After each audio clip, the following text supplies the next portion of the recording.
नमस्कार दोस्तों। आज की कहानी एक बेटी की है जो अपने प्यार के लिए लड़ी लेकिन उसी घर में दम तोड़ गई।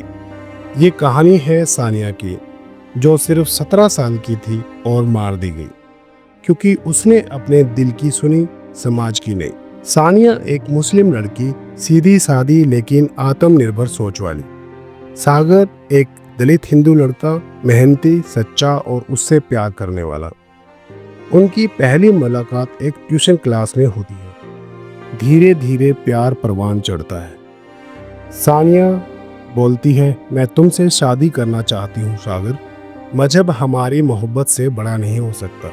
15 जुलाई को दोनों भाग जाते हैं। हिमाचल के ऊना जिले में एक छोटे से गेस्ट हाउस में रुकते हैं। कोर्ट मैरिज का प्लान बनाते हैं। उधर पालंडी गांव में बवाल मच जाता है। लड़की का चाचा बहुत गुस्सा होता है।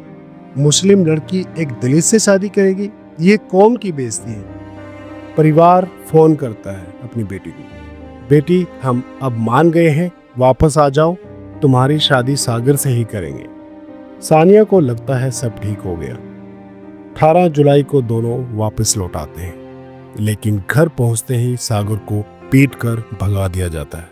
सानिया को कमरे में बंद कर दिया जाता है। 4 दिन तक सानिया पर दबाव डाला जाता है और उसे मारा पीटा जाता है, लेकिन वो अपने प्यार से पीछे नहीं हटती। सानिया कमरे में अकेले रोते हुए कहती है, काश मैंने वापस आने की गलती न की होती। 22 जुलाई की रात सानिया का गला घोट दिया जाता है। कातिल उसके चाचा जी, भाई और चचेरा भाई।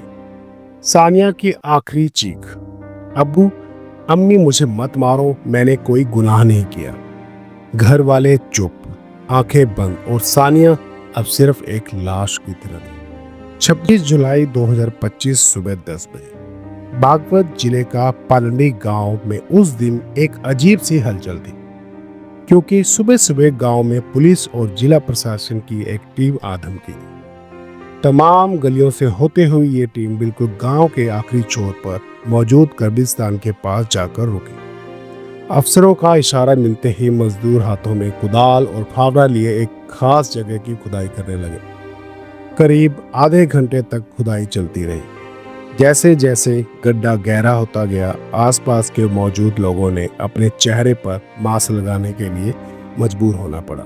करीब 45 मिनट की मशक्कत के बाद मजदूर कब्र के अंदर से एक लाश बाहर निकालने में कामयाब हुए। सफेद कपड़ों से लिपटी ये लाश गड्ढे से निकालकर बाहर रखी गई और पुलिस वाले उसका गौर से मुआयना कर रहे थे। इस तरह शुरुआती फॉर्मेलिटीज के बाद पुलिस ने लाश को कब्जे में लेकर पोस्टमार्टम के लिए भेज दिया। अब सवाल ये था कि आखिर वो कब्र किसकी थी? कब्र में दफन उस लाश को पुलिस ने बाहर क्यों निकलवाया? आखिर उसकी मौत का रहस्य क्या था? सागर और उसके पिता रामपाल पुलिस के पास जाते हैं और सुनवाई नहीं होती। फिर वो दोबारा पुलिस को बोलते हैं कि इस पर कार्रवाई की जाए, पर कोई सुनवाई नहीं होती। तब वो एक वीडियो बनाते हैं। रामपाल वीडियो में कहते हैं, मेरी बहू को मार डाला गया है, पोस्टमार्टम करवाओ, ये हत्या है। वीडियो वायरल हो जाता है। इस वीडियो के वायरल होने के बाद पुलिस तफ्तीश शुरू करती है और 6 लोगों को गिरफ्तार करती है। सानिया का चाचा, भाई, चचेरा भाई और अन्य। पुलिस ने हत्या, सबूत छिपाने और साजिश की धाराओं में केस दर्ज किया। एनएसए लगाने की प्रक्रिया शुरू कर दी। सागर कब्र के पास बैठा रो रहा था। सागर ने भीगती हुई आवाजों में बोला, मैं उसे कभी रोने नहीं देता था। आज वो मिट्टी में है और मैं कुछ नहीं कर पाया। सानिया अब इस दुनिया में नहीं है, लेकिन वो सवाल छोड़ गई है, क्या इज्जत अब भी बेटियों की लाश से तय की जाती है? फिलहाल पुलिस ने इस सिलसिले में लड़की के ताऊ और चचेरे भाइयों समेत कुछ 6 लोगों को गिरफ्तार किया है, जबकि कुछ और लोगों की तलाश चल रही है। लेकिन इस दौर में जब दुनिया में बैठे बैठे लोग दूसरे ग्रहों की जमीन नापने में लगे हैं, सिर्फ जात धर्म के आधार पर एक परिवार के द्वारा अपनी ही बेटी के कत्ल की इस वारदात ने लोगों को झंझोर दिया है। अगर आपको ये कहानी जरूरी लगी तो इसे जरूर शेयर करें, ताकि किसी और सानिया की चीख कब्र में ना दबे।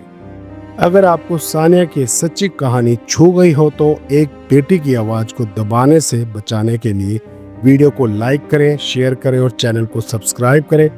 बेल आइकन दबाएं ताकि अगली सच्ची कहानी आप सबसे पहले देख सकें, क्योंकि सच्चाई बोलती है लेकिन उसे सुनाने वाला भी होना चाहिए।